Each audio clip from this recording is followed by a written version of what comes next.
Hi.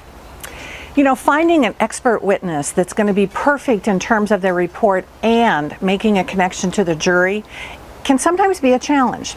So let me talk to you about the two things that I do when I am preparing experts. There's assessing them and then there's preparing them.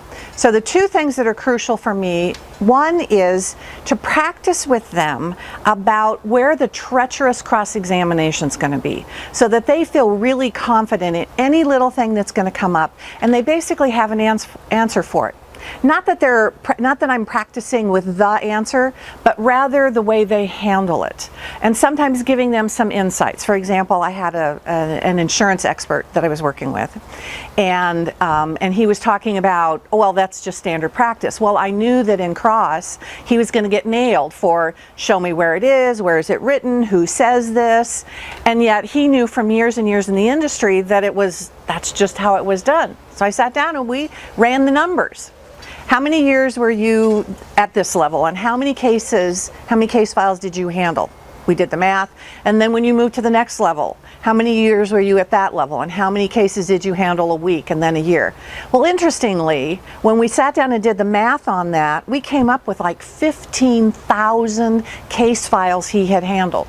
So when the challenge came up about, well, show me standard practice, how do you know this is standard practice? He quite simply said, in my years in the industry, more than 15,000 files crossed my desk that I handled, and this is standard practice, and what your client did is not.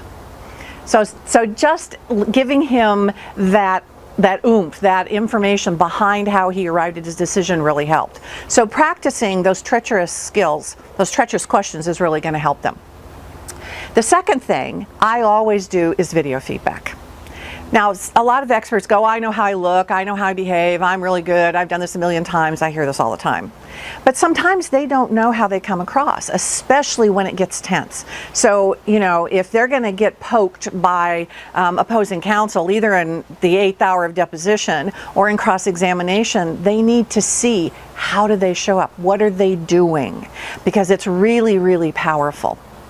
This is from an article that I was invited to write for the State Bar of Arizona about expert witnesses. There's a little link below if you would like to read the whole article.